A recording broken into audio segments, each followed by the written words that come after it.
Donald Trump کی شفاف فوجی مداخلت کیا روس، چین، ایران اور دیگر ممالک کو خصوصی پیغام دیا گیا ہے۔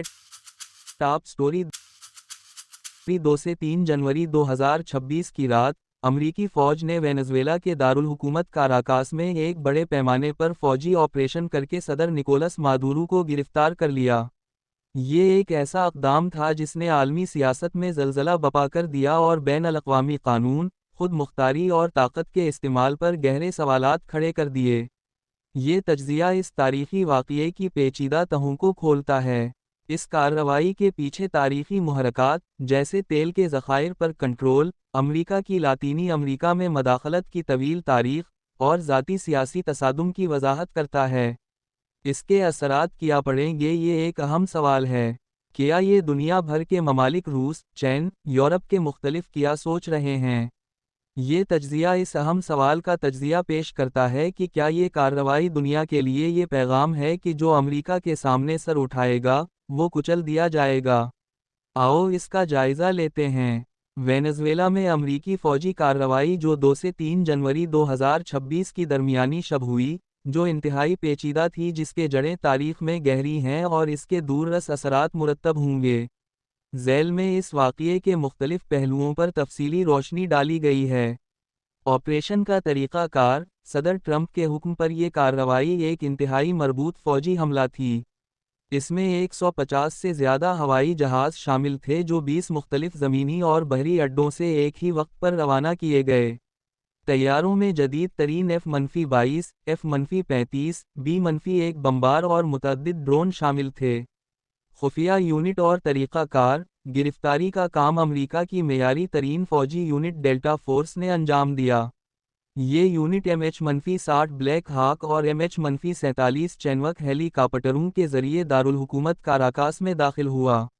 شب خون مار حملہ: پہلے امریکی افواج نے وینزویلا کے فضائی دفاعی نظام کو ناکارہ بنا کر ہیلی کاپٹروں کے لیے راستہ بنایا۔ صدر نکولس مادورو اور ان کی اہلیہ کو ان کی رہائش گاہ سے گرفتار کیا گیا۔ اس دوران فائرنگ کا تبادلہ ہوا جس میں ایک امریکی ہیلی کاپٹر کو نقصان پہنچا لیکن کوئی امریکی فوجی ہلاک نہیں ہوا۔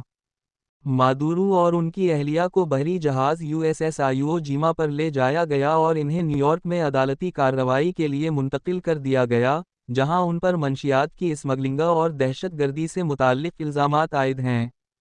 تاریخی تناظر اور محرکات: یہ کارروائی اچانک نہیں تھی بلکہ امریکا کی سوچ پر مبنی پالیسی کا ایک نتیجہ ہے جس کے تحت امریکا لاطینی امریکا کو اپنا اثر و رسوخ کا علاقہ سمجھتا ہے۔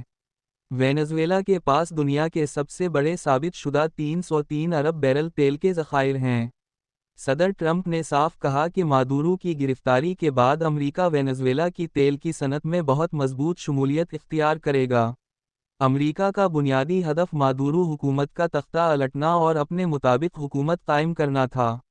اس مقصد کے لیے منشیات کے خلاف جنگ کا بہانہ بنایا گیا۔ صدر ٹرمپ اور مادورو کے درمیان ذاتی طور پر کشیدگی تھی۔ امریکی نائب صدر نے کہا کہ مادورو نے ٹرمپ کی پیشکشوں کو نظر انداز کیا اور اب انہیں معلوم ہو گیا کہ صدر ٹرمپ اپنے کہے پر عمل کرتے ہیں۔ لاطینی امریکا میں تاریخ: یہ کارروائی امریکا کی لاطینی امریکا میں مداخلت کی طویل تاریخ کا حصہ ہے۔ گواتیمالا 1954، کیوبا 1961، پاناما 1989 اور گریناڈا 1983 میں اس طرح کے اقدامات کیے جا چکے ہیں۔ اس کارروائی پر عالمی ردعمل کیا ہے اور کیا اثرات محسوس کیے جا رہے ہیں؟